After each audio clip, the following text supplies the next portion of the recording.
Arrival of the Zorvani Armada. The stars began to vanish. At first, astronomers believe it was a sensor glitch, hundreds of tracking stations across Earth reporting the same strange phenomenon. Stars were being obscured, one, by objects that moved too smoothly to be natural. Then came the silhouette, jagged, dark, and vast. Like a wound torn into the night sky. They weren't comets, not meteors. They were ships. Thousands of them.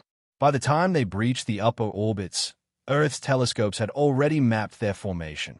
Structured in waves, led with shields, bristling with weapons. The Zorvani Armada had arrived. Their flagship, the Imperator's Fist, hung in low orbit, easily the size of Manhattan. Its underbelly glowed with crimson lines of energy that pulsed like a heartbeat. And when it spoke, every screen on Earth answered. At exactly 8 o'clock Universal Time Coordinated, phones, televisions, even holograms in rural shelters, all went black. Then a single transmission played. People of Earth, you are now under the dominion of the Zorvani Empire. Surrender and be assimilated. Resist and be erased. You have 24 Earth hours. The feed cut, and the sky stayed silent. Panic followed. Global networks crashed under the strain. Cities fell into chaos as news anchors choked on speculation. Was it real? Was it a hoax? Was this how the world ended? Not with fire or flood, but with silence from the stars. But not everyone panicked. Far beneath the Rockies, inside a base that didn't officially exist, General Naomi Madison stood before her war table. Her voice was steady as she addressed her command staff. They finally showed. Screens around her lit up with images of Zorvani vessels. Weapon scans. Heat signatures. Fleet compositions. It was worse than they predicted. They've got planetary-scale weaponry, said Admiral Singh, squinting at the data. We outgunned 10 to 1. Maybe more.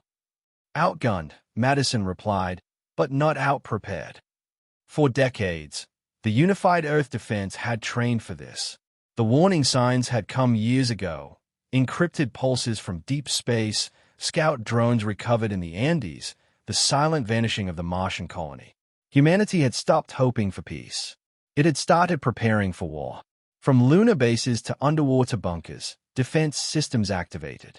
Black-budget projects long buried under layers of secrecy came online. Orbital mines armed themselves. Sleeper satellites blinked awake. Across the globe, soldiers deployed. Hackers launched invisible wars against the Armada's systems. But Earth didn't strike. Not yet, because humanity remembered history. The Zorvani had done this before, to other planets, other species. They expected fate. They expected surrender. So Earth waited, silent, watching. Then, 1 minute before the deadline, a single message was transmitted across all frequencies. No threat, no declaration, just 4 words. We do not kneel. And in that moment, the Zorvani made the worst mistake of their empire's long, bloody history. They assumed humanity was bluffing. Earth's answer. The first blast struck at 0:01 Universal Time Coordinated. A brilliant lance of energy surged from orbit and turned Fort Peterson, a known U.S. command base, into molten Earth. 15 seconds later, a Zorvani kinetic spike struck outside Moscow. Then another over Tokyo, Paris, Delhi, Cairo. But none of them hit anything of value. Because every base they targeted was already empty. Across the planet, the real defense network, buried deep under oceans, mountains, and Arctic ice, remained untouched. The Zorvani had taken the bait. They struck at noise, at shadows, at decades-old facilities designed to draw fire. In their arrogance, they assumed humanity wouldn't see the first strike coming. That humans were still tribal, disorganized, and weak. But Earth hadn't been a fractured world in years. Not since the first alien drone crashed into the Amazon jungle in 2049. Underground, inside Command Node Sigma, General Madison leaned over a live feed as the bombardments lit up satellite maps. Phase 1 complete. They think we're blind and broken. She turned to her tech officer. Begin the shutdown. With a few keystrokes, Earth disappeared. Communications blacked out. Civilian systems went dark. Power grids cut themselves off. The planets seemed to fall into chaos. To the Zorvani watching from orbit, it looked like Earth had crumbled. In reality, Earth had just gone quiet to hunt. From the far side of the moon, rail platforms fired tungsten rods, inert, unpowered, but devastating at orbital velocity. 3 of them punched through the shields of a Zorvani destroyer, cracking its hull like an egg. It began to spiral before erupting in a silent fireball. Simultaneously, Project Phantom went live. Earth stealth satellites, cloaked in thermal shrouds and radiation-mimicking armor, swarmed into position. Dozens of them launched micro-drones into Zorvani formations. Some carried kinetic payloads, others carried viruses. And that's when things began to unravel for the invaders. Zorvani targeting systems started misfiring. Their communication relays glitched. Ships fired at ghost signatures and friendly targets. One battlecruiser detonated from within, its own internal systems hijacked. The Zorvani tried to respond, but Earth had already slipped under their skin. Their fleet AI, so advanced it ruled entire star systems, suddenly flooded with corrupted data, music, memes, and scrambled Shakespearean quotes in 50 languages. Humanity had turned warfare into art. From underground hangars, hypersonic fighters launched into orbit, retrofitted with alien tech scavenged from down scouts. They weren't meant to survive. They were meant to hurt. And they did. Explosions bloomed like deadly flowers across the dark horizon. Zorvani ships began to drift. Debris fields grew. For the first time in centuries, the Empire's fleet commanders transmitted a single word in their warnet. Resistance. Humanity didn't just resist. It counterpunched. And just before blacking out the command feed again, Earth broadcast a second message, short, brutal, and direct. You brought war to our skies. We're bringing fire to yours. The invasion wasn't over. But now, the galaxy would see something the Zorvani never expected. Earth was fighting back. Into the belly of the beast. Space around Earth had become a graveyard. Twisted chunks of Zorvani warships floated silently, drifting through low orbit like the remains of ancient titans. But even as the Empire's fleet staggered, its core formations held. Their command ships regrouped. Reinforcements surged from the outer rim. The battle wasn't over. Not yet. Humanity knew the next move had to be bold. Inside Lunar Base Hawthorne, Captain Elias Vance adjusted the seals on his combat suit. His visor flickered with HUD data, oxygen levels, squad vitals, target coordinates. Behind him, a team of hardened operators loaded magnetic breaching charges onto boarding pods. Their mission was impossible and necessary. Human forces had identified a key Zorvani ship, the Vakesh Tal, a heavy command carrier coordinating drone strikes across the upper hemisphere. If it fell, Earth might get the breathing room it needed. Vance's dropship launched in silence, coasting on a dead trajectory until it neared the hull of the enemy vessel. Then, in perfect synchronicity, 12 pods detached and slammed into the Vakesh Tal like fangs piercing armor. Inside, chaos erupted. The Zorvani didn't expect humans to fight like this. Close quarters, brutal, chaotic. Earth's soldiers moved fast, using magnetic boots and adaptive gravity stabilizers to navigate the alien corridors. Their weapons weren't energy-based. They used ballistic railguns, flechette rounds, and plasma grenades that tore through organic metal walls. Vance kicked in a blast door, dropped 2 Zorvani with quick bursts, and dragged a wounded teammate to cover. Push forward. Their AI core is down this hallway. Back on Earth, General Madison watched the feed in grim silence. Dozens of other boarding teams were attempting the same across the fleet. Some succeeded. Many didn't. But every breach sowed fear.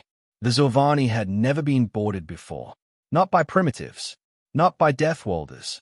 Their warriors, 7-foot insectoid elites, were strong, but slow to adapt. Humanity's unpredictability, its rage, its refusal to quit, that was something no algorithm could calculate.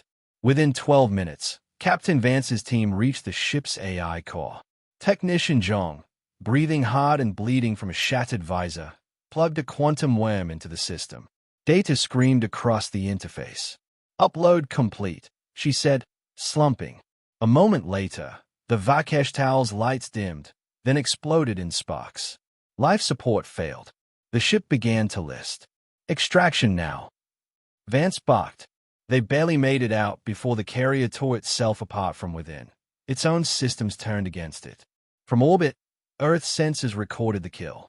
One of the Zilvani command ships had fallen. And it wasn't alone. All across the battlefront, similar sabotage missions succeeded. Crippled cruisers drifted powerless. Smaller Zilvani vessels turned and fled. Earth's navy, what little of it remained, pressed forward with fury. But the price was steep. Over 2,000 human lives lost in a single day. As night fell, Earth's skies flickered with the glow of burning debris. And in Command Node Sigma, Madison watched a live feed of the wreckage and whispered the words that had already become legend. "They sent an Armada. We're sending a message." The message echoes. The Imperator's fist burned above Earth like a dying star. It was the last of the Zilvani command ships still holding position. Its escorts had been destroyed. Its engines were crippled. Its plasma cannons, once capable of leveling continents, were silent. Inside Earth's orbital command center, General Madison gave the final order. "Send the team." A single shuttle launched from the far side of the moon, small, stealth-coated, shielded against the last desperate scans of the crumbling Zilvani flagship. It carried 6 Marines, 1 AI infiltration rig, and humanity's last warning. As the shuttle docked on the wounded behemoth, the Zilvani tried to counter. Drones surged into the boarding corridors. Auto turrets opened fire. But humanity had grown too good at fighting this enemy. Each step forward was paid in blood, but each one brought them closer to the ship's heart. Sergeant Marlowe, the last surviving Marine of the breach team, reached the Zilvani throne chamber. Inside, the supreme strategist of the Armada, a bloated, armored creature pulsing with bioluminescent rage, waited with a guard of elite warriors. Marlowe didn't hesitate. She armed the rig. A pulse wave of signal interference burst through the ship. The AI core buckled. Zilvani systems collapsed. Doors failed. Weapons jammed. In seconds, the Imperator's fist became a tomb. Marlowe turned her helmet cam toward the strategist, who screeched in fury. Then she pressed the final command.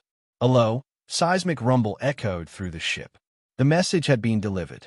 From Earth's surface, millions looked to the sky and watched as the flagship of the greatest empire in the galaxy broke apart in silence.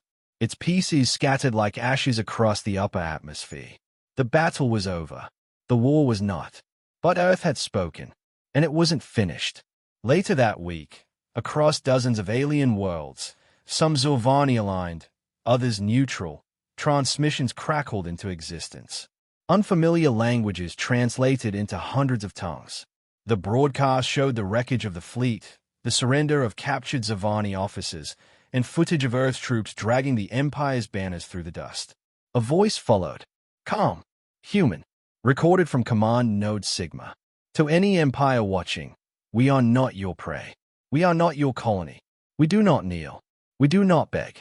You send armadas. We send messages. This one was just the first." Across the galaxy, the silence afterward spoke louder than the war. Zilvani expansion ceased. Minor empires re-evaluated their maps. Trade federations that once mocked Earth now reconsidered its potential.